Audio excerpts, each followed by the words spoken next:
Merhabalar. Hepiniz hoş geldiniz. Uzun zamandır böyle bir konu işleyerek canlı yayın yapmamıştık. Ben de saat 21 itibariyle daha uygun olursunuz diye düşündüm. Sizlerin de bilgilenmeniz açısından. Devam eden süreçlerde yine geniş konular ve nefesin tüm sistemlerle bağlantıları konusunda size güzel bilgiler vereceğiz ama şimdi Yasemin'i sağ olsun kırmadı beni. Almadan önce aşk güzel bir şey. Her şeye duyulan aşk çok güzel. O zaman biz bu kitabı da mutlaka alıp her doğum yapmış kadının, doğum yapmamış, yapacak olan her bayanın özellikle ve beylerin de aslında hani erkeğiz diye toz kondurmayıp sakınıp çekindikleri soruların cevabını bulması için bu kitaptan edinmelerini öneriyorum. Çok güzel, yalın bir dille anlatılmış ve aşk kaslarınızın, pelvik tabanınızın nasıl bağlantıları var? Yasemin'i yapayım. Bir saniye ekleyeyim. Evet.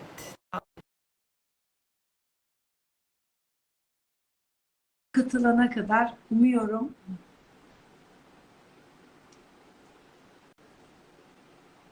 sizler de videoları izlediyseniz aslında nefesle ilgili bilgileri edinmiş olmanız lazım. Yine anlatırız ama Yasemin'cim.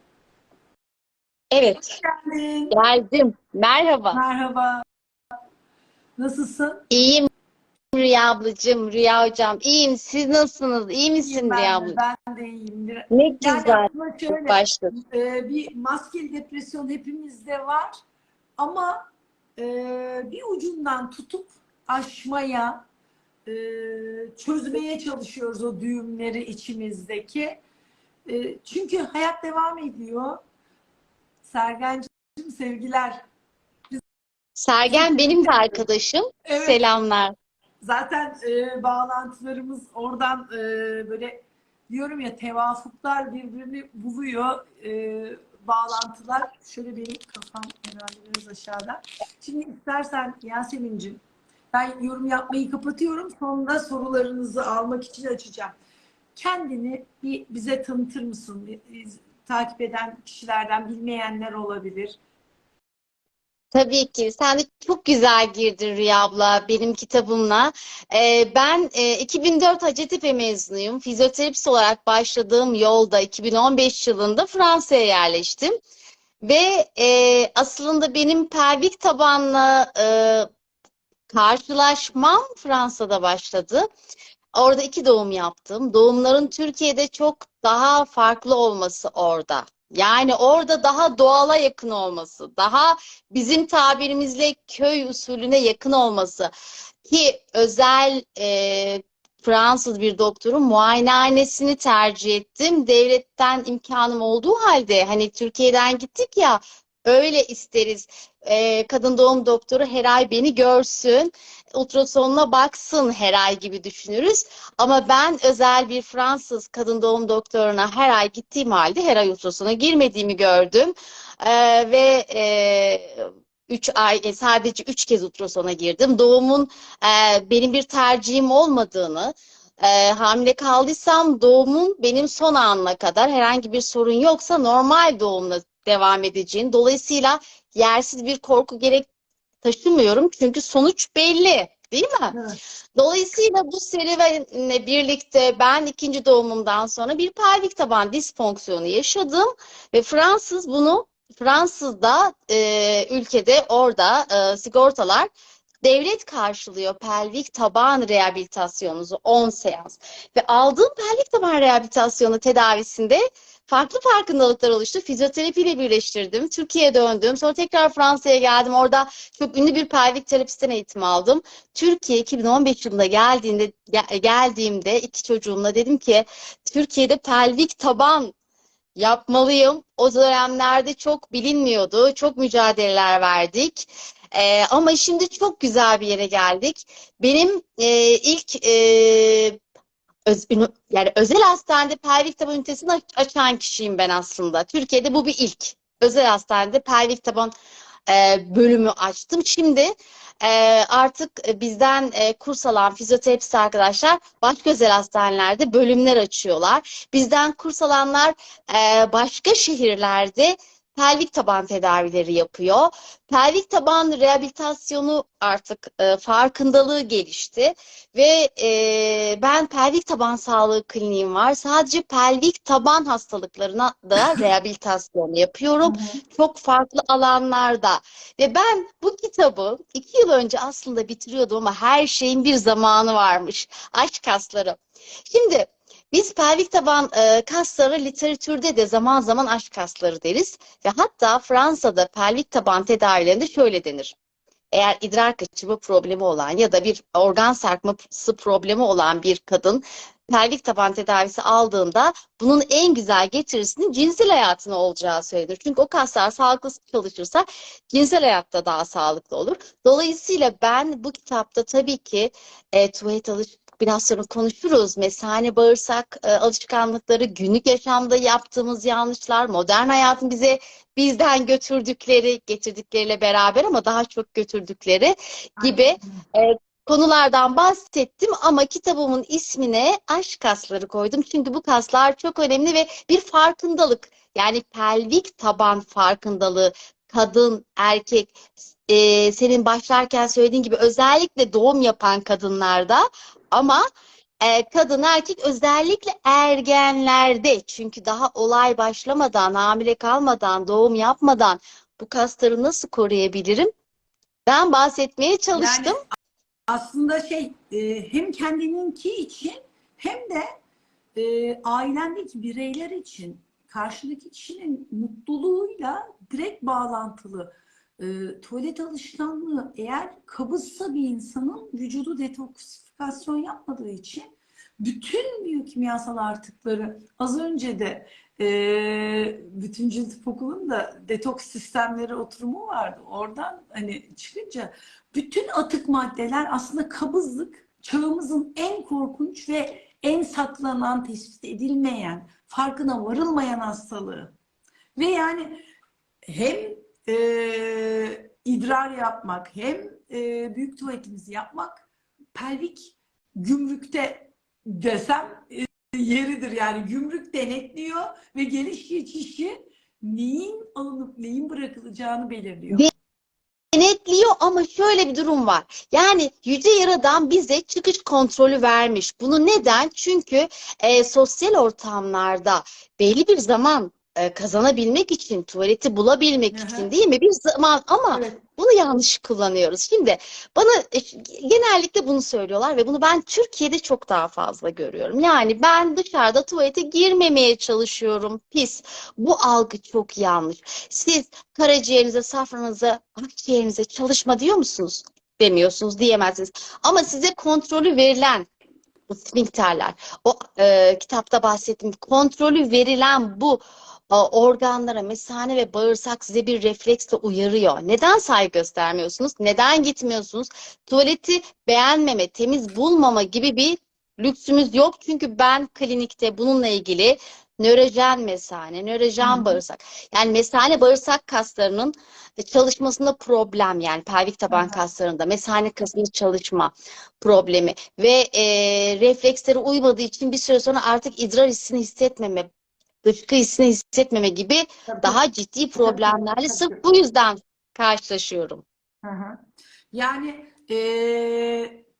bizim buradaki aslında anlamalarını istediğimiz pelvik taban denilen şeyin bize bir tanımını Hı, yapabilir misin?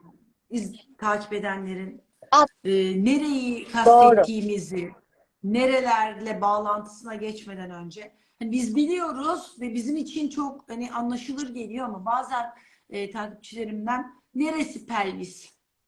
Çok doğru. Şimdi pelvis bizim kalça kemiğimiz ve bu kalça kemiğimizin altını döşeyen bir tabaka var.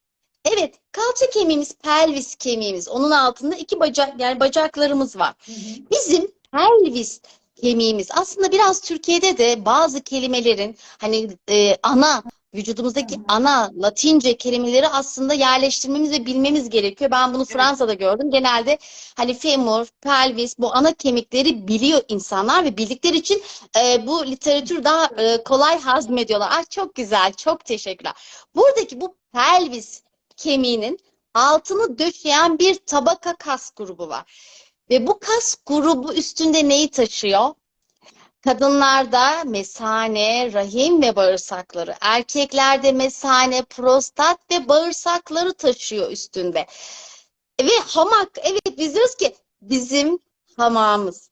Ve ayrıca dünkü o konferansta da şunu söyledim. Şimdi bu depremden dolayı bu üzücü yaşadığımız olayda hep ne dedik? Evlerin temeli sağlam değildi. Temel iyi olmadığı için de binalar yıkıldı. Bakın bizim binamızın temeli pelvik taban. Yani bizim vücudumuzun temeli pelvik taban. Çünkü kadınlarda çok fazla görüyorum. Doğum yapıyorlar. Koştur koştur fitness'a. Bacaklar, karın kasları, bel eski formuna geleceğiz. Öyle bir hastam var şu an, tedavi alıyoruz. İdrar kaçırma ve mesane sarkması var. Çok fit. Tekvando yapıyor. Kor sistemi, yani karın kasları, bel kasları, bacak kasları çok kuvvetli ama idrar kaçırıyor. Çünkü tek unutulan yer pelvik taban. Pelvik tabanda çıkışı, idrar çıkışı, vajen çıkışı ve bağırsak çıkışı var. Erkeklerde de idrar çıkışı ve bağırsak çıkışı var. Şimdi özellikle kadınlarda bu kaslar zayıfken doğum yaptığınız bu kaslar sonuçta doğum kanalından geçtiyse vajinal doğumla ya da sezaryen oldu. 9 ay bebeği o kaslar taşıdı. Sizin sezaryen olacağınızı kaslar bilmiyor. Pelvis salgılanan hormonlarla vücudu hazırlıyor doğuma. Son ana kadar normal doğum hazırlıyor. Kaslar kendini hazırlıyor, uzuyor. Ama siz sezaryen oluyorsunuz. Dolayısıyla kaslar bir zayıf, fonksiyonel olarak zayıflıyor. Ve daha sonra bu tabanı kuvvetlendirmeden zayıf pelvik taban kaslarıyla hopla zıpla, ağır kaldır. Burada kor ve vücut güçlü de olsa taban zayıf. O yüzden hatta bunun rehabilitasyonu daha zor oluyor. Onu söyleyeyim. Tabii tabii tabii. Ee, Diğer taraflarla uyum sağlaması bakımından daha da çaba gerektiriyor. O yüzden özellikle kadınlar, bizi izleyen erkekler pelvik taban kaslarını bilsinler artık. Bilsinler. Yani pelvik taban farkında oluşturalım. İster aşk kasları deyin, ister pelvik taban kasları deyin. Ama bu kaslar hem bizim idrar yapabilme ve tutma, dışkı, tuvalet fonksiyonlarımızda ve cinsel fonksiyonlarımızda önemli kaslar. Bir de aslında şimdi hani yeni bakış açısıyla fonksiyonel ve bütüncül değerlendirmeyle fonksiyonel tıpta da hani bir bireyin, hastanın muayene değerlendirmesi yaparken doğum yöntemi, Hı annenin hı. ne kadar gebelik yaptığı, yani aslında pelvis tabanla diyaloğu nasıldı? Anne karnı şifası, hani atalardan geçen, Hı. ailenin de çözülmeye çalışılan travmalarda aslında pelvik sistemde, yani atıyorum annenin gebeliği sırasında bir cinsel ilişki ya da travmatik bir geçmiş var mı? Ne kadar istendi? Pelvik kasların, pelvik tabanın sağlamlığı ve bebeğin gelişine hazırlanması ne kadar uyumluydu? Bu da bence çok önemli ve daha da geliştikçe incelenmesi gereken konulardan biri olacaktır diye düşünüyorum. Doğru, çünkü orada bir kök çakra var. Aslında kök çakra bu tam perinede, pelvik tabanın ortasında kuyruk sokumu problemleri de hep kök çakradan kaynaklanır. Çünkü hayata bağlanma, köklenme, sağlam olma ya da Bu sağlam olamamanın nedeni işte güvende hissetmeme kendini, barınma, ısınma, geçinme kaygısı. Özellikle bu yaşadığımız felaketlerde de bu çok fazla. Yani barınma, hayatta en temel fonksiyonların tehlikede olduğunu hissettiği anda kök çakra kendini kapatıyor. Dolayısıyla ya da cinsel bir istismarda ya da psikolojik baskılarda kök çakra kendini kapatıyor ve biz bunu birebir pelvik taban kas spazmı olarak görüyoruz ve bunu açmamız lazım. Bazen bu bel ağrısı daha yapabiliyor. Aslında benim çok böyle komik bir tespitim var.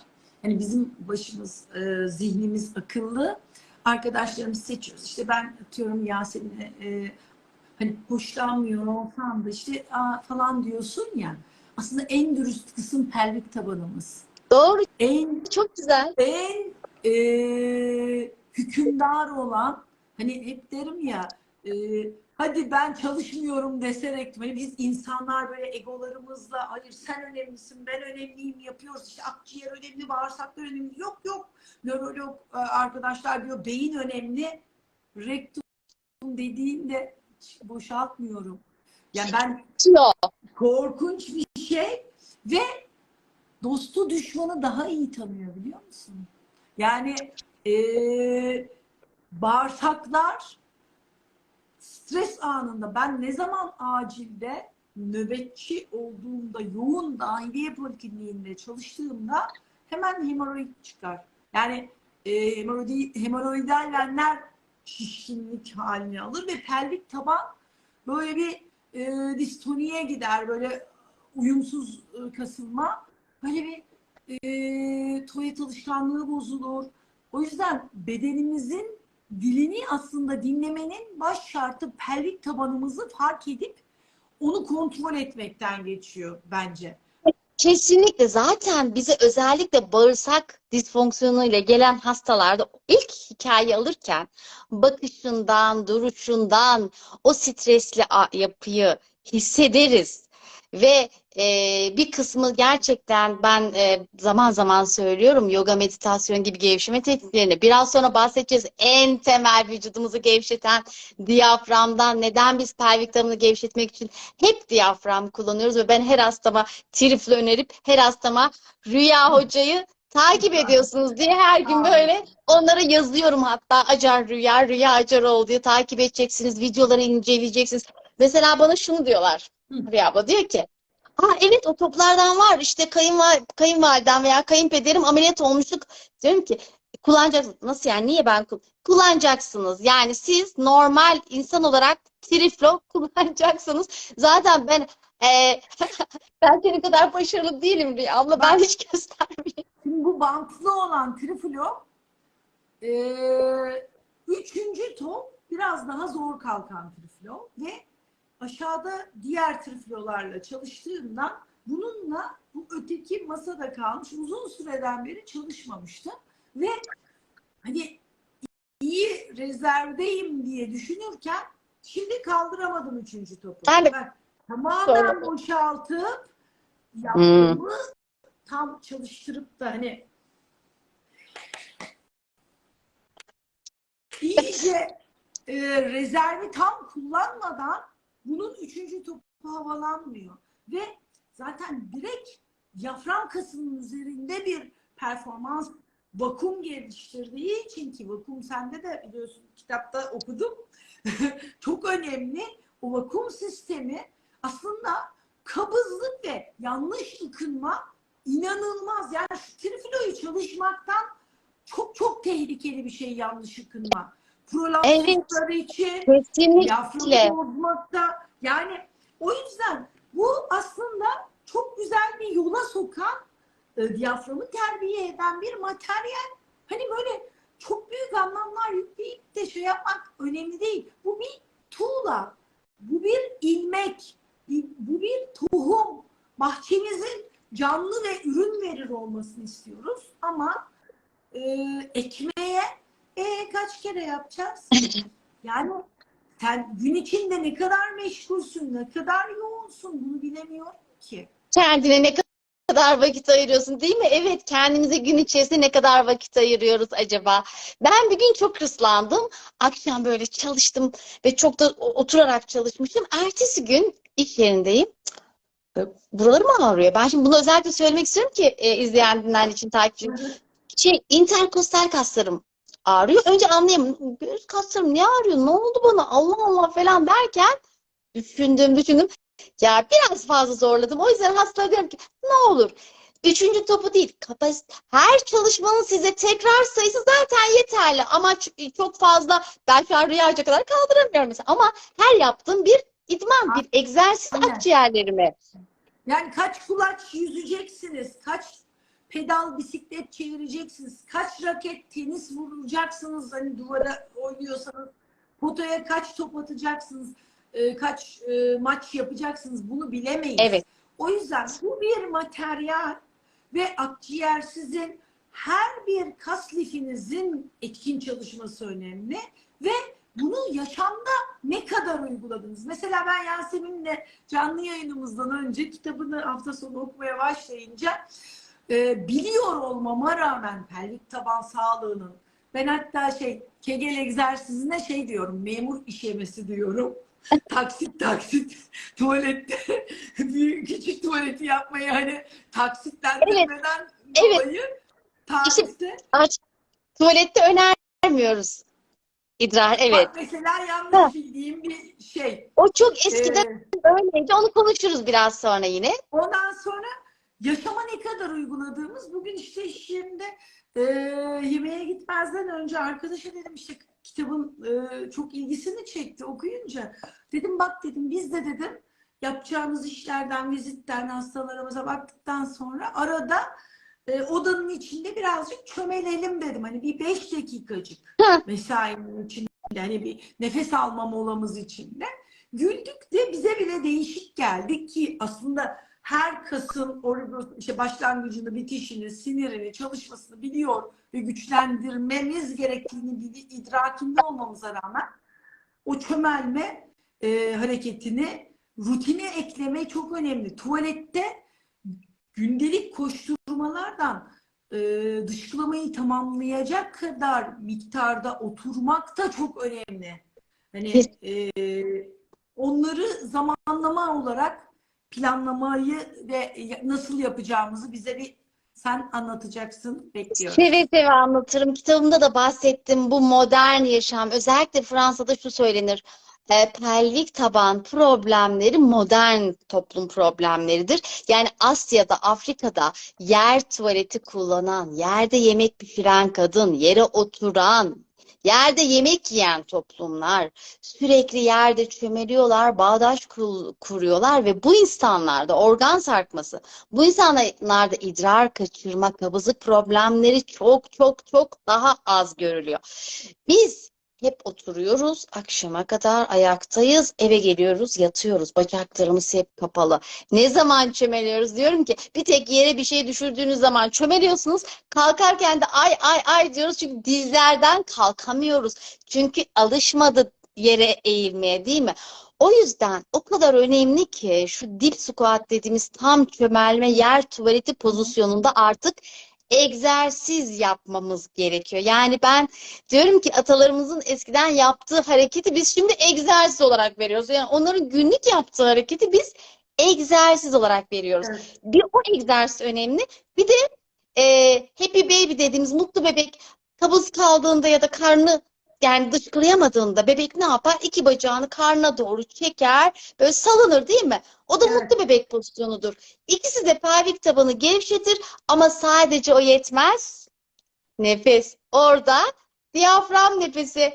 Diyafram nefesi çünkü diyaframla pelvik taban böyledir. İkisi de yere paraleldir. Vücudumuzdaki diğer kaslar hep dikeyken bunlar yere paralel olduğu için daha fazla travmaya maruzdur. Daha fazla hemen kendini kitlemeye maruzdur. Evet.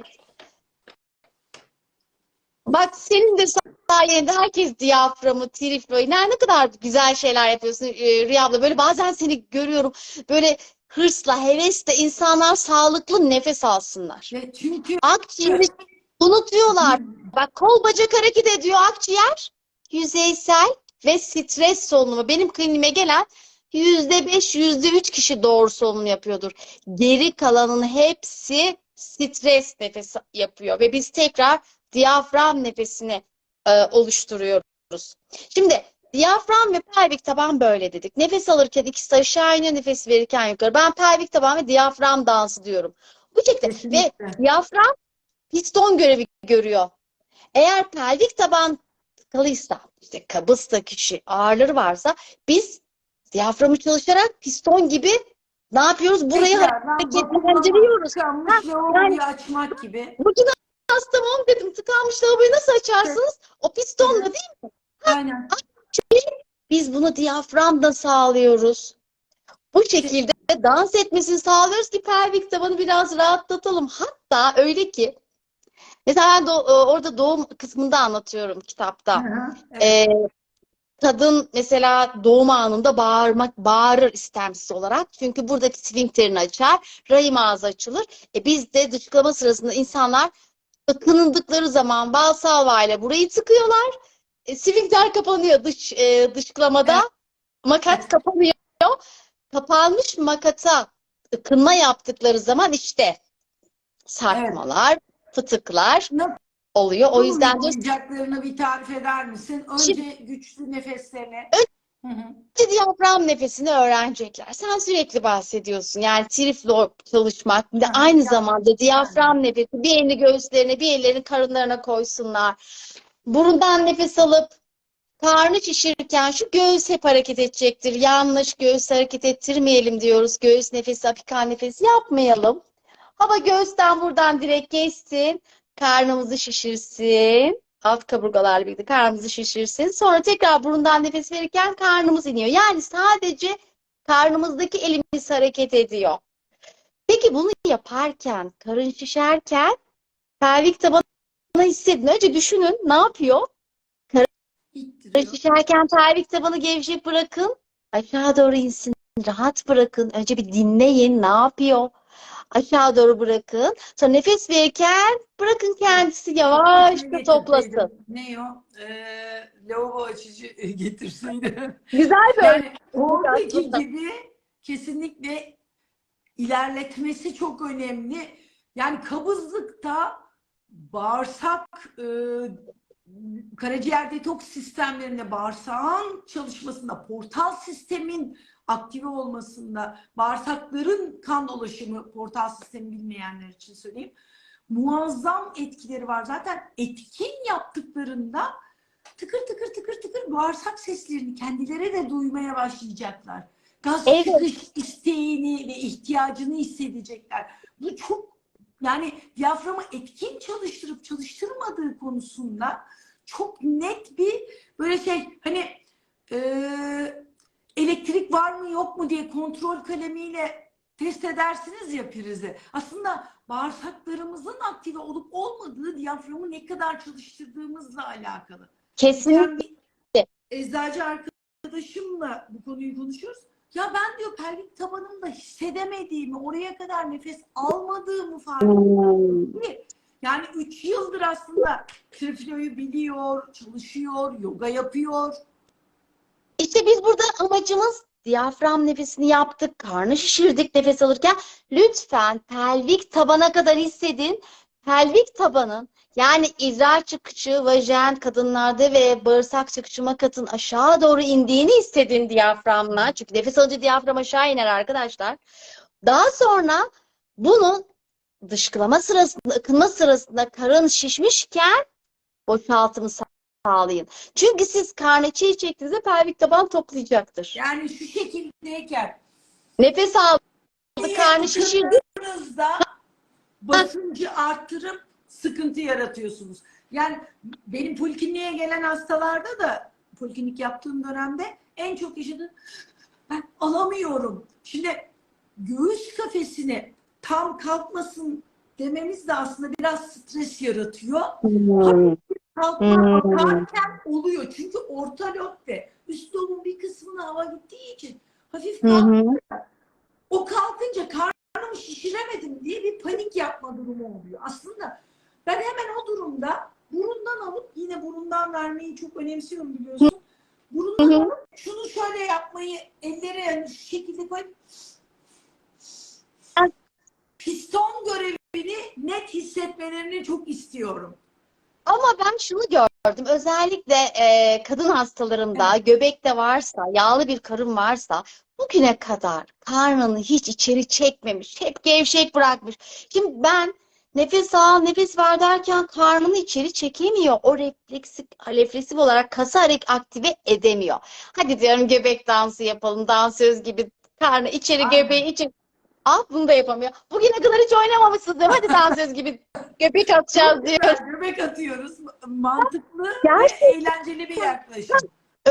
önce göbek atmayı, bu karnı göbeği içeri çekmeyi biraz aktive ettikten sonra bazen diyafram nefesini oluşturmaya çalışıyorum. Çünkü bugüne kadar yapılmayan hareketleri beyin unutuyor. Biz de onu yavaş yavaş Yerine oluşturmaya koyuyoruz. çalışıyoruz. O yüzden diyoruz ki diyafram nefesi yaparken pelvik tabana kadar indirelim ve tuvalette lütfen nefes alın. Karnınız şişerken boşaltımı sağlayın. Karnınızı içeri çektiğinizde ve ıkınmaya çalıştığınızda pelvik taban kapanıyor. Kapanıyor. Ikınırken nefesiniz, karnınız, akciğerleriniz doldurmuş, karnınız önde olacak.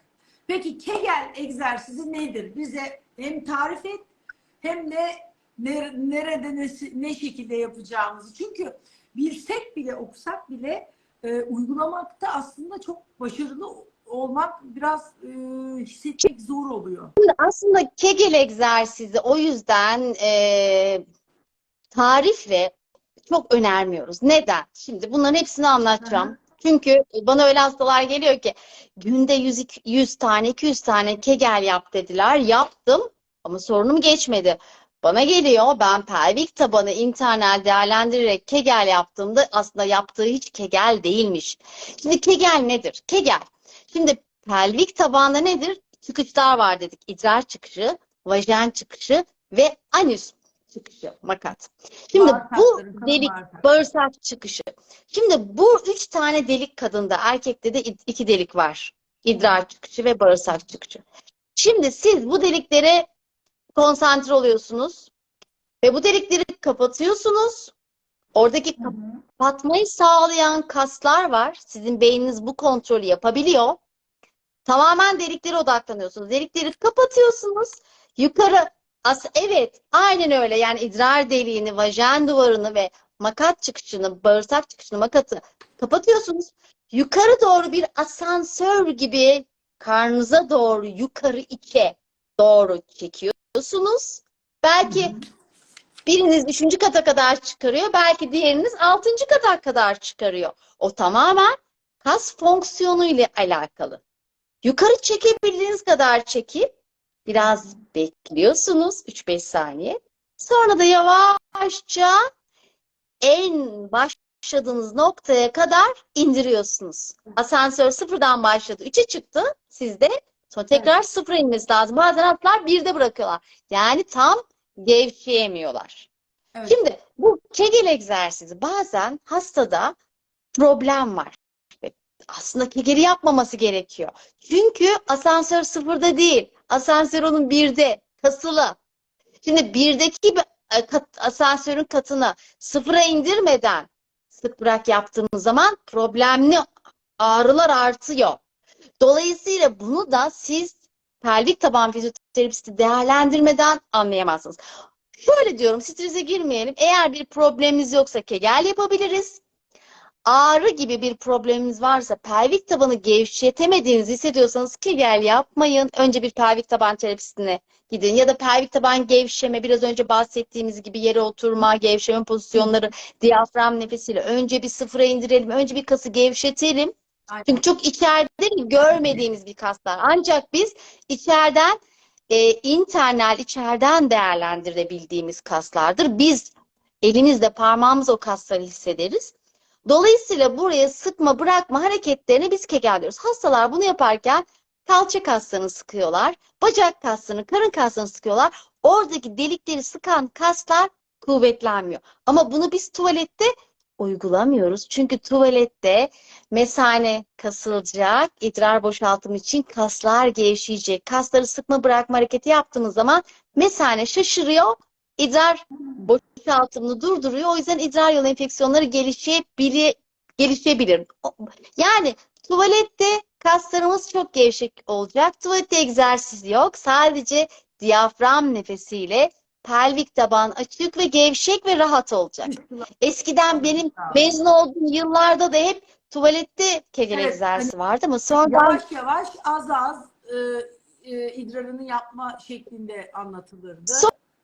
sonradan bunun yanlış olduğu tespit edildi ve şimdi artık onu önermiyoruz. Tuvalette lütfen kaslarınız açık olsun, gevşek olsun. O yüzden zaten Alaturka tuvalette en gevşek ve rahat olduğu pozisyon o yere oturma pozisyonudur.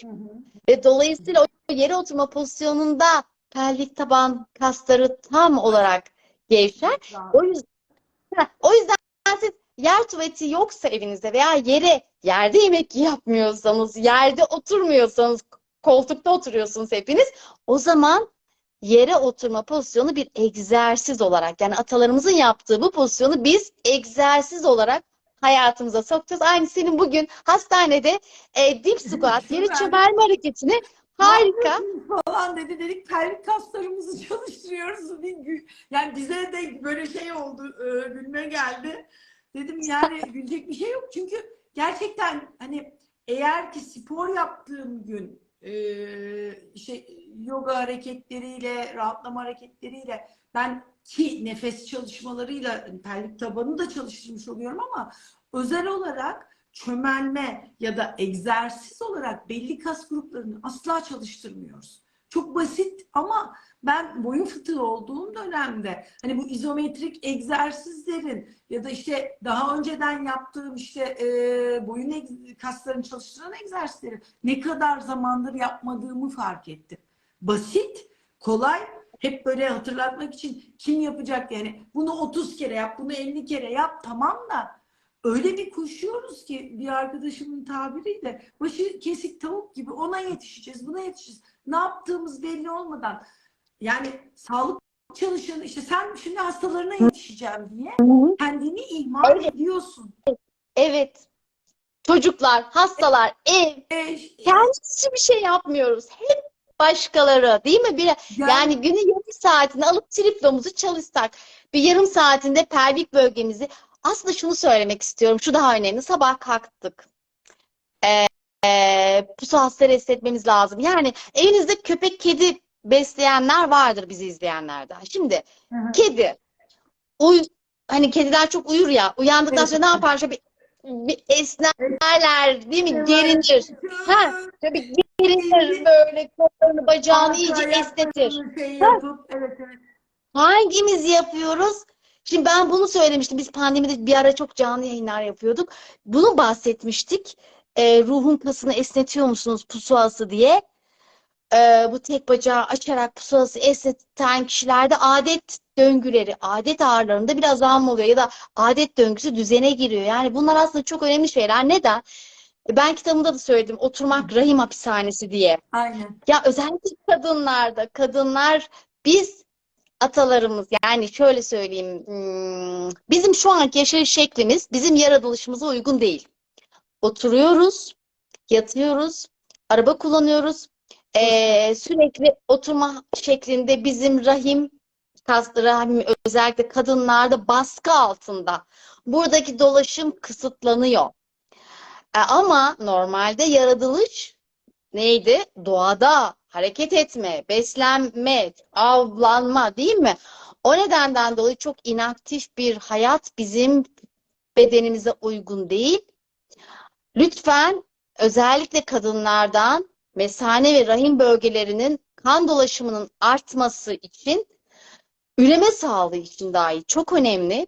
Bu bölgeleri zaman zaman yüzeysel masajlar, dolaşımı artırmak için, bu bölgelerdeki kan dolaşımını artırmak için buradaki kasları esnetmek, psoas esnetme. Yani şimdi herkes biraz hap bilgi istiyor. Ya arkadaşlar, psoas dedim, hemen giriyorsunuz YouTube'a, psoas egzersizi diyorsunuz, bir sürü egzersiz var. Burada her egzersizi gösteremiyoruz pozisyon olarak. O yüzden Sabahları kalktınız, psoas kasınızı esnettiniz. Çünkü psoas böbreklerin arkasında rahim, mesaneyi arkadan tutan, organları arkadan raf gibi tutan bir kas. Ve üst bölge, üst vücudumuzla bacağımızı bağlayan birbirine tek kas. Ana Yani bizim fonksiyon. üst gövdemiz ve alt gövdemizi birbirine bağlayan tek kas ve diyaframın çok önemli bir bağlantısı Şimdi onu ve diyecektim, sen dedin. Diyaframla da bağlantılı ve arkadaş yani diyaframını çalıştırmadığında pusulasına da sinyal gönderiyor. Hani bizim gibi internet bağlantısı Wi-Fi ağı beklemiyor. Bu diyor nefesine düzgün teşekkür etmiyor. O zaman tamam, ben diyor gösteririm, merak etme. Bende o iş diyor pusulas. Pelvisi doğru çalışmasını bozmaya ve sfinkterleri daraltmaya, kaslardaki çalışma sistemini bozma yönünde de gücü birbirleriyle koordineli olarak değiştiriyor.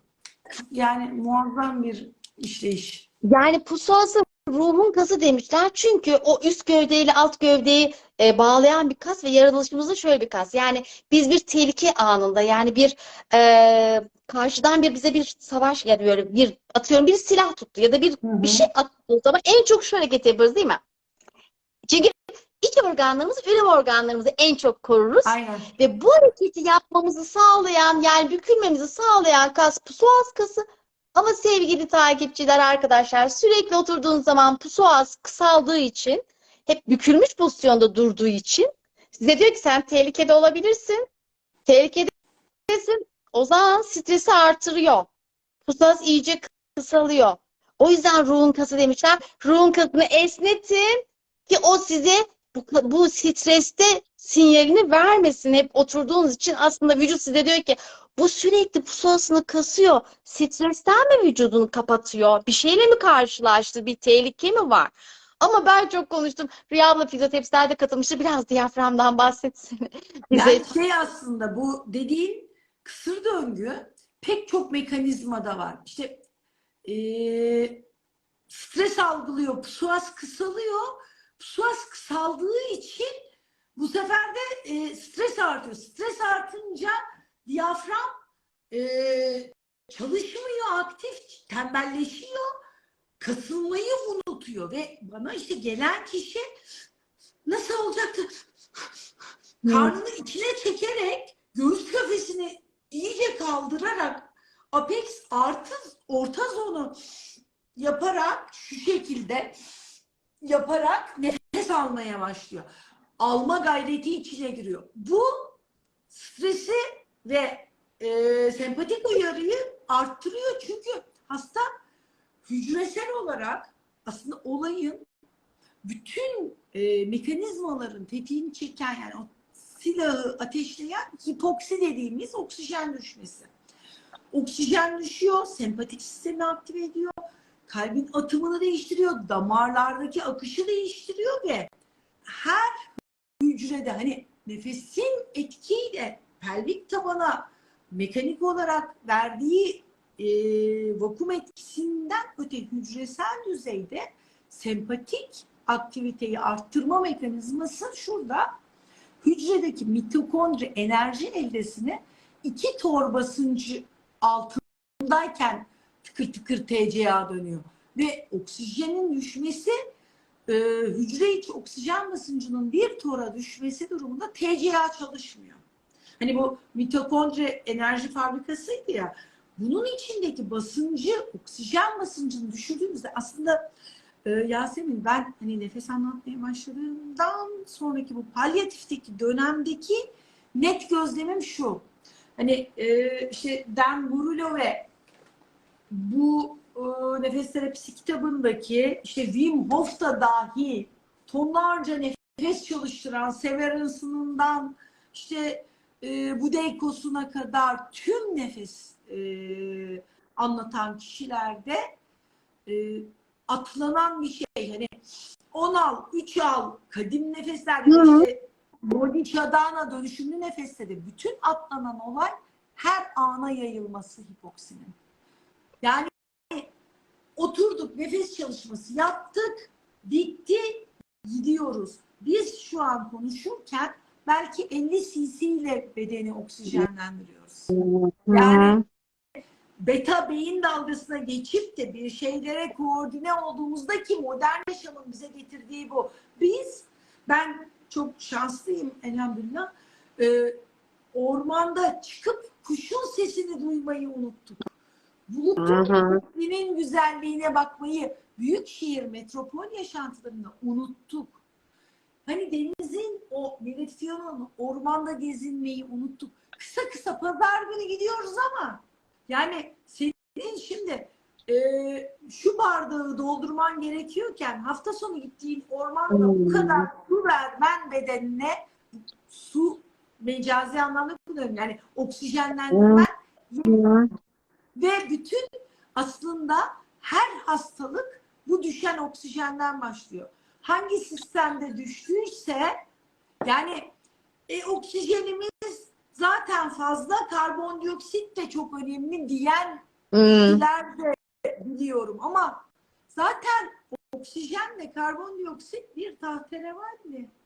Evet. Dengeyi oluşturuyor. Yani oksijenin artışı karbondioksitin de artışında denge yapıyor. O yüzden hani nefes çalışması yapmaya başlayan kişinin başı dönüyor. Midesi bulanıyor. Öğürme gelebiliyor. Ay başımı döndürdü, korktum hocam dediklerindeki işte bu karbondioksit oksijen dengesini ayarlıyor. Yani o kadar ileri mekanizmalarla, ben de işte kitabı büyük ölçüde tamamladım. Ya en basit haliyle anlatmaya çalışıyorum ama şimdi böbrekler ve akciğer üzerinden birbirleriyle el ele çalışıyorlar. Biz gibi böyle ego yapmıyor, akciğer böbreğe demiyor. Hadi lan ben senden önemliyim, böbrek demiyor. Hadi ya ben diyor idrar yapmasam sen görürsün gününü demiyor. Bağırsaklara. Yani hepsi birbiriyle uyum içinde ve sinyali hipoksi üzerinden veriyor. Hipoksi, indisoluble 1 alfa diye reseptör, piezo reseptörlerden yine diğer sistemleri uyaran ve bu bizim metabolik asidoz, metabolik alkaloz, solunumsal yani kimyasal asitlik, kimyasal alkalilik, nefesle değişen alkalilik ve nefesle değişen asitliği baştan yazıyor. O yüzden tuttuk 300 milyon baloncuğun havalanmasını imgeliyoruz ve o baloncuğun çevresinde şimdi aldığım nefesle bir sonraki aldığım nefes aynı değil. Yani sen dinlerken de bunu bu şekilde güçlendirip apikal, alt sonlar ama en çok alt sonlar dediğin gibi diyaframın etkin çalışması.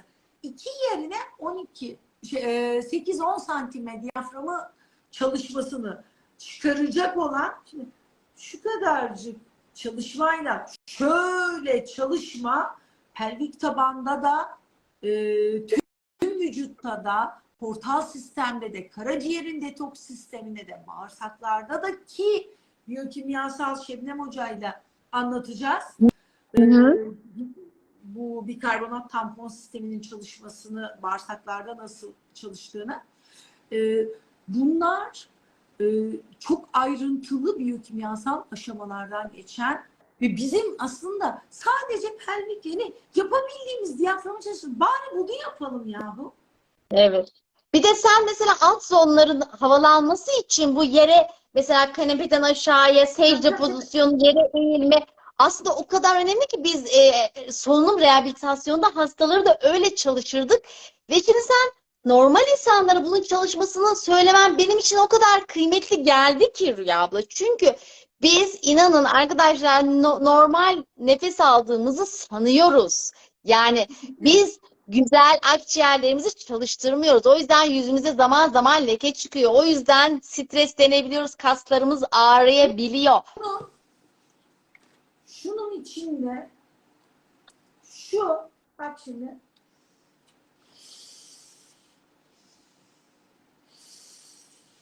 bu kadar çalışıyor. Bu bu bütün bu göğüs kafesini doldurabilecek güçte. Tabii bu benim yaptığım bir şey olduğu için şuradan kaçaklardan çok şişiremiyorum. Ben işte Ne güzel ya. bunu bu kadar şişirmek yerine bir tek nefeste 350 yerine 4450 şişirmekten bahsediyorum. Hmm. Ve bunu ben kendi oğlum için yapamıyorum. Ben annem için, babam için yapamam. Şimdi Her onu insan. düşündüm. Babam izliyorsa dedim Rüya abla bu kadar güzel anlatıyor. Çünkü ben triple aldım evlerine. Çok fazla istediğim kadar yapmıyorlar. İnşallah izliyordur derken. Çünkü ben triple aldım onlara. Ama onlar için ben yapamam dediğin gibi. O kadar güzel söylüyorsun ki. Yok Mesela bu yani. secde... Yok, ben halam için yaptırtamadım ve kaybettik. Hmm. Ya akciğerler o kadar önemli ve o kadar üzerinde duruyorsun ki bu secde pozisyonu Rüya abla bahsediyorsun ya aslında o secde pozisyonu kabızlık için de çok önemli. Tabii işte aynı vakum sistemine. Çünkü atmosferik zonlar Yasemin'ciğim, sen biliyorsun zaten ama fizyoterapist arkadaşlarım da. Şimdi bu akciğerin apexindeki havalanma, orta zon, alt orta zon ve en alt zon, diyafram bir de düz gibi böyle bir perde gibi düşünülüyor. Ama aslında psoasın alt kısmına kadar arkada, yani önde şurada kaburgaların şöyle altından şuraya kadar iniyor. Yani şöyle bir arada açı ve kubbelenme var. Ve mesela şimdi şuradan yaralanan, ateşli silahla yaralanan kişinin akciğerinin alt bölgesi kurşunla yanıp geçip buradan yani bu taraftan mideyi üst kısmını şöyle yarıp geçebiliyor. Buradan çıkıyor. Hortum takılmış, bu göğüs tüpü takılmış kişinin yedikleri göğüs kafesinden gelince mesela ben ameliyatla orayı onardım. Şimdi o diyaframın öyle enteresan bir yapısı var ki hani o ön krustaları ve yan krustaları bunu dikerken o kubbe şeklinde plikasyonu şimdi pile Ameliyatına yapmaya girmiştim. Ben diyafram pili ameliyatına girmiştim. Hastamı post-op çalıştıracaktım ve göğüs cerrahı, keşke seninle çalışma imkanım olsaydı aslında. Göğüs cerrahı doktor vardı.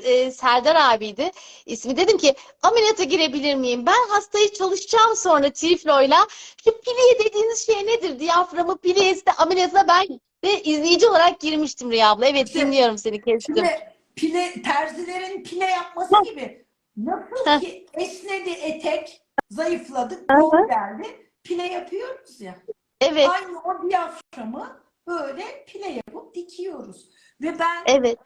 affedersiniz gaz hani toplumsal bizim utanma unsurudur ya gaz çıkarmak. Ben bir hastamın 10 gün gazını bekledim. Hani Hmm. Hı hı. gazdan muhabbet deriz ama ben o Evet, evet. gazı, çünkü şimdi bağırsağı dikmedim biliyorum ama şimdi diyaframı şuradan aşağıya indirince ben, bağırsaklar bildiğiniz alışkanlığı Hmm. hani kedi gibidir ve aynı buraya gitmeye çalışıyor ve gitmeye çalıştıkça orası dikilik olduğu için operasyon hani diktiğim yerleri zedeleyecek diye Hı korktum. hı. Hı. Sonrasında çömelme hareketleri, secde hareketleri Hı. yaptırıyor olmama rağmen genel cerrahi bağırsaklarda bir şey mi var diye bağırsaklar tepki verir. Hı. Bizim işte hani ikinci beyin Efendimiz yönetmesi, Hı hı. ben diyor, ben diyor senin diyor tuvalete yapmanla, kırmanla her şeyinle bağlantılı çalışıyorum ve senin duyguların bende gaz yapıyor, bağırsakları akışını değiştiriyor, dışkılamanı değiştiriyor ve tabii ki mikrobiyom cumhuriyeti Çok iyi. bağırsaklarda yaşadığı için mikrobiyomumuzu da değiştiriyor. Ha, yediklerimizle şekilleniyor ama duygusal durumumuzla direkt bağlantıda enterik sistem diye biliyorsun sinir sistemi var. Kesinlikle. Ve ben hatta şunu söyleyeceğim, bu da biraz ilginç. Çoğu insanlar bunu bilmiyor. Mesela diyafram eğer gergin ise içerisinde özefagus geçiyor. Birçok reflü gastrit probleminin temelinde diyaframın gergin olması. Diyafram düzgün çalıştığı zaman mide ve o üst yemek borusu sistemleri de değil mi? Tabii, Rüya tabii, abla tabii. Şimdi şöyle, şurayı diyafram kabul edersek buradan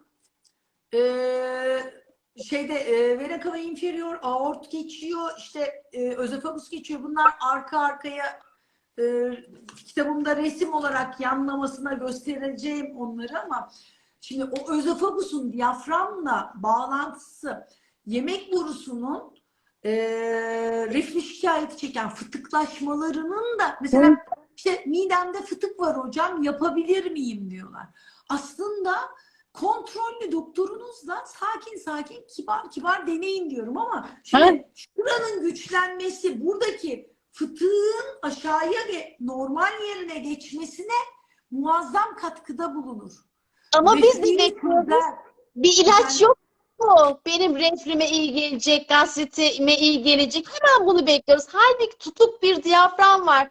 Doğru nefes almıyorsun. Bunu öğrenmek ve bunun egzersizini yapmak daha zor geliyor hastaya. Ha, bunun ilacı yok mu diyor, değil mi? Ben şuna şahit oldum. Genel cerrahiden reflü şikayetleriyle işte hafif bir diyafram yüksekliğiyle ben böyle orta yaşlarda opere edilebilecek yaşta hani bağlantı kurulabilen bir hastayı bana göndermişti genel cerrahideki cerrah abim. Ondan sonra anlatıyorum. Bakın diyorum diyafram egzersizlerini çalışacaksınız. Ondan sonra eğer hala yüksekse diyaframınız bu plikasyon işlemini yaparım. Pilelendirip aşağıya indireceğim. Benim için kolay. Kızım dedi. Uğraştırma beni yapıversen bu ameliyatı dedi. Ya büyük ameliyat. Düşün şuradan açacağım. Diyaframı aşağıya indireceğim. Teyze dedim öyle küçük bir ameliyat değil. Bak dedim canın çok yanacak, ağrıyacak. Artı çalışmadığında diyafram tekrar tembelleşip yine yükselebilir. Kapasiteni gene azaltırsın. Hani akciğer kapasitesi açılsın, nefes darlığı geçsin, reflüsünü onaralım diye gelmiş ya. Hani o diyafram yüksekliğini düzeltelim diye. Gene aynı sorunu yaşayacaksın diyorum. Beni ameliyat ediver kızım sen diyor. Yani olay şey gibi bu obezite ameliyatlarında önden öğretilme, beslenme alışkanlıklarını değiştirmeden hop mideyi aldın, tamam az yesin ama alışkanlık sal yeme açlıkların devam etmesinde tekrar kişilerin kilo alması gibi. Hani neyi nereye kadar çözüm? Kesinlikle. Ya şimdi ben de şeyi aklıma geldi. Ona gülümsedim. Yoğun bakımda hastalara biz sekresyona atmaları için tapingler yapardık. Ve bize kızarlardı. Kızım dövüyor musun beni? Ne yapıyorsun? Ben ne küfürler yedim, ne küfürler yedim. Artık böyle şey, bana ne dedim artık dedim, çalışmazsan çalışma dedim. Sen bilirsin dedim. Bak dedim kötü dişin, entübe hasta da oluyor yoğun bakımda ya. O zaman dedim makineye bağlayıp akciğerini destekleriz dedim. Yapacak bir şey yok dedim. Evet. Ne yapacağım? Ya, zaten benim hani bu nefesteki nasıl diyeyim? Israrın. Bilgim de şeyim hani o travma hastasını çalıştırmak öyle hani her solunum Ya. fizyoterapistinin harcı değil. Solunum fizyoterapisti arkadaşım anlatır, Hı dinlemez hı hatta. hı Artık en hı. son beni çağırır. Hatta bizim diğer göğüs cerrahı arkadaş söyler çalışmaz hasta. Ben biraz sert söylediğim için bak getirin benim Sorunu tamam bilince bir ayva değneğim vardır benim. hı hı. Getirin ayva değneğimi derim. Hatta teşekkür mektubu yazmış Soner'in hastası.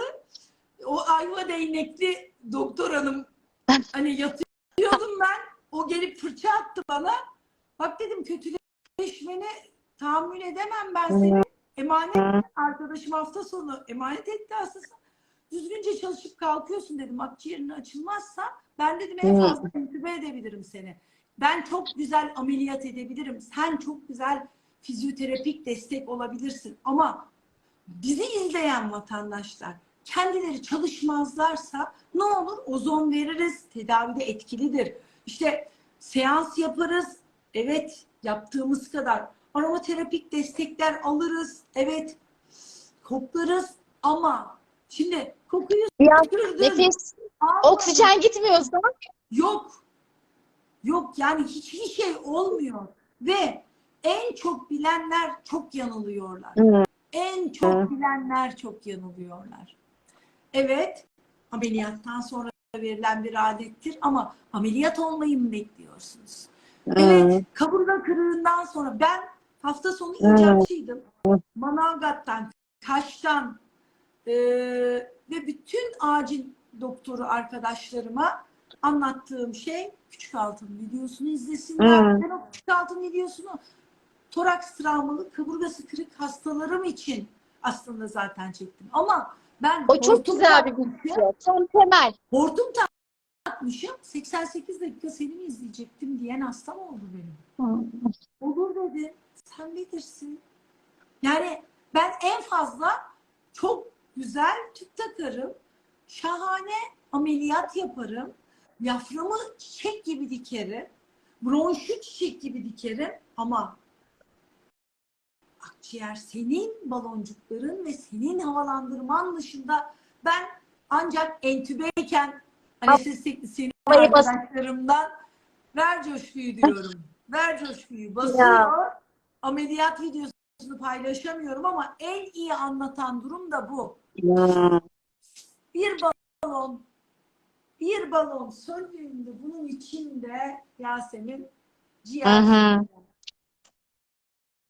ve biz Sergen sayesinde işte tanıştık seninle. Evet. Yani Sergen'le gece 3.30'da pneumotoraksla hastam geldi. Geçen aylarda beyin ameliyatı da olduktan sonra triflo vermişler. Aa Rüya hocamdan mı gördünüz demiş. Yok demişler. Düşün beyinden ameliyat yapılıyor hasta. Direkt triflo veriyor benim Akdeniz Üniversitesi'ndeki arkadaşlarım. Ondan sonra pneumotoraks hasta şeye gidiyor, balkona çıkıyor dizi seyrederken sigara içmeye. Ondan sonra pst diyor, balonun biri ciğer sönüyor. Pneumotoraks da bana geldi. Ben göğüs tüpünü taktım, servise yatırdım. Biz Sergen'de aşağıda diğer yoğun bakımdaki rahmetli Hasan Bey için tedavi planlıyor olarak bulduk kendimizi. Yani bir baloncuk dengesini bozduğunuzda o yüzden sakin, kibar, o yüzden sayı veremiyorum. Yani Hı. şu balonlarda şişme oranını kibar ve özenli ayarlamak zorundasınız. Yavaş Birinin diğerine yavaş. akışı ötekindeki gerilmeyi arttırabilir. Evet ama durduğunuz yerde bir baloncuk patlayabilir de. Ve bunu özgürce sigara içebiliyorken insanlar özgürce tiflo çalışabilmeliler. Bunun pahalısı olan bir cihaz var. Spor yapanlar kullanıyor. Evet. Çok pahalı. Evet. O ki şunun onda biri güçte değil biliyor musun? Gerçekten. Tabii. Çünkü o sadece üfleme hani Hı. burnundan alıp sadece üfleyip akımı ölçüyor. Ama triflodaki inspirasyonla çekiş omuz atıyor. Baloncukları Hı. daha etkin havalandırıyor ve direnci kırıyor. Volümleri daha sağlıklı inspirasyonda çalıştırıyor. Alveoldeki kolajen elastin fibrillerini çok etkin çalıştırıyor. Özetle nefesin etkinliğini pelvik tabana yaymak için de pelvik aşk kaslarınızı çalıştırmak için de nefeslerinize sahip çıkın diyoruz. Pelvik tabanınıza da sahip çıkın diyoruz. Kesinlikle herkes pelvik taban kaslarını bilsin. Bu kasların özellikle tuvalet boşaltımında, cinsellikte çok önemli olduğunu bilelim. Diyafram çalışırken de pelvik tabana kadar havayı indirelim Üretelim. diyoruz. Aynen. Çünkü bu sizin hem daha rahat idrar boşaltmanızı hem kabız kalmamanız açısından önemli. Hem cinsellikte de bazı insanlar nasıl günlük hayatta nefesini tutuyorsa cinsel yaşamlarında da nefesi tutarak yaptıkları için cinsel hayatlarında olumsuzluklar var. Dolayısıyla nefesin bile cinselliğe faydası var aslında, doğru nefesin pelvik tabanda olduğu gibi. Başka söyleyeceklerini toparladıysan soruları açıyorum. Şurada 2 tane sorumuz var. Apandisim büyümüş, trifle çalışmayı kesmeli miyim? Faydası olur. Kesinlikle faydalı olacak. Kaydedeceğiz. E, Apandisit problemlerinin de yer tuvaleti kullanmamaktan kaynaklandığı yapılan araştırmalarda görülmüş. Çünkü yer tuvaletinde uyluklar karna baskı yaptığı için o bölgeyi kapatıyor ama orası klozette açık kaldığı için karın komple açık ve o yüzden o koruyucu yere dışkı kaçmasıyla apandisit gerçekleşebiliyor. Aynen. Hatta pelvik taban çalışmaları çok güzel anlatmış. Ben vallahi hemen okur okumaz diyorum ya, bugün hani bu şimdi bilgi donanım yüklenmesi çok önemli bir şey ve öğrendikçe uygulamaya başlıyorsunuz ve Yasemin'in kitabında çok net hareketlerle çok güzel anlatılmış ve en çok zaten nefesi yani pelvik tabana kadar ilettiğinizde ve bağırsak sisteminiz, bağırsaklar artık yadsınamaz ama brokoliyle, pancarla, kinoayla olay bitmiyor. Bana hasta geliyor diyor ki çok güzel besleniyorum, çok dikkat ediyorum, zeytinyağı içiyorum, sebze yiyorum, işte detokslar yapıyorum ama pelvik taban kası kapalı, diyafram kapalı. O yüzden diyaframı açtık, beraberinde pelvik tabana kadar kasları açmamız gerekiyor. Bu kaslar çok önemli lütfen. Kadınlar idrar kaçırıyor, işte bunu önemsemiyorlar. Bir iki damla idrar kaçırıyorum, öksürürken, hapşırırken önemli değilmiş gibi ya da doğum yaptım, bunun getirisi yani. Ya da menopoza girmenin bir getirisi olarak görülüyor. Hayır. Bu tarz problemlerde hemen pelvik taban kaslarınızı tekrar çalıştırın. Çünkü sonra bana bir kadın annesini getiriyor. Mesane sarkmış iyice. Bunu ne yapabiliriz? Ameliyat kontraindikasyonu var. Diyorum ki tamam, teyzenin artık geçmiş. Sen gel bana tedavi ediyorum. Sen bu annen gibi olmadan bana gel lütfen diyorum. O zaman daha erken bu kitabı okuyun. Bize gelmeden kaslarınızı, bize gelmeden rehabilite edin, koruyun. Ergenlerinize, ergen gençlerinize pelvik taban kaslarından bahsedin. İdrar kaçırma problemi olan klozet tuvalet kullanmalı mıdır, kullanmamalıdır? Eski usul tuvalet en başından beri söyledi Yasemin ama tekrardan istersen Evet. cevaplamak. Yani ileri derecede bir prolaps, yani sarkma, organ sarkması, bağırsak sarkması, hemoroid, akut bir hemoroid, bu tarz durumlar yoksa lütfen idrar kaçırma, zaten idrar kaçıran hasta da pelvik taban o yere çömelme pozisyonlarını yapsın. Onlar yapılmadığı için, kaslar yeterince esnemediği için yeterli kuvveti kazanamıyor. Kadınlar bol bol yere çömelin. Lütfen bugünden sonra yerde birazcık vakit geçirin. Kanepeden inin, yerde oturun. Çayınızı biraz yerde için diyebilirim. Gerçekten yurt dışında bunu yapan insanlar var. Evet. Topların önemiyle ilgili yani yıkanabilir olanlarda kırmızı, mavi, beyaz olacak ama yıkanmayanlarda beyaz ortada oluyor.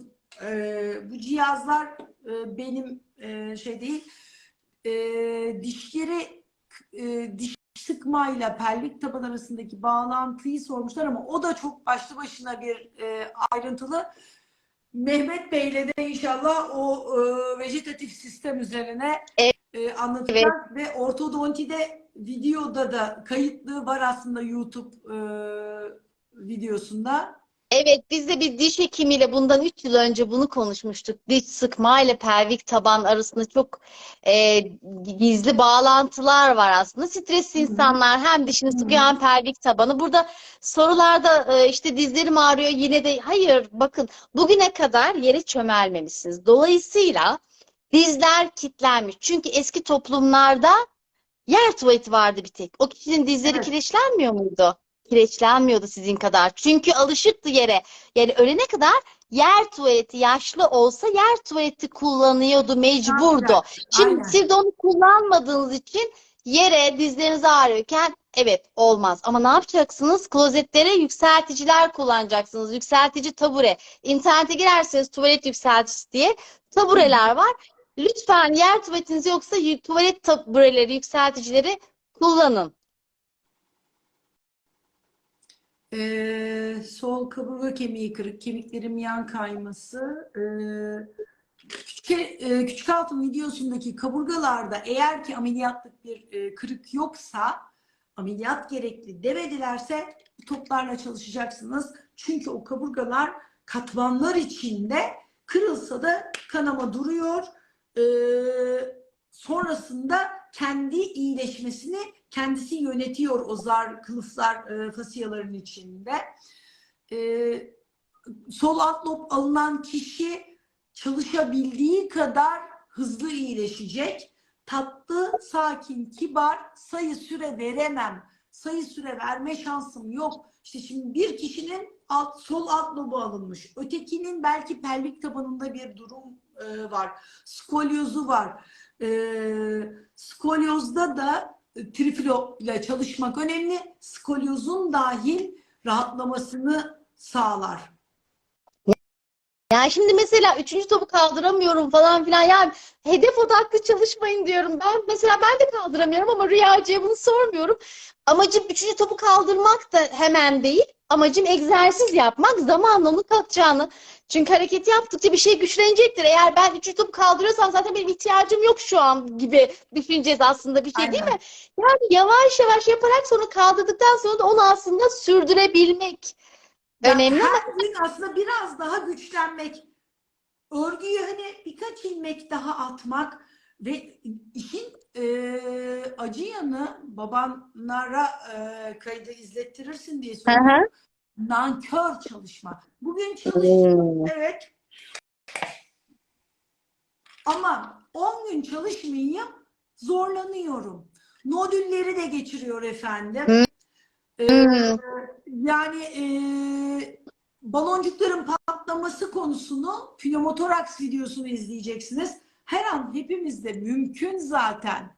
Yani bir takım başka iç dokusal bağlı olduğu konular var. Onlara bağlı baloncukların oluşması. O yüzden çok kibar, çok nazik, incecik bir doku aslında, küçük küçük baloncuklar.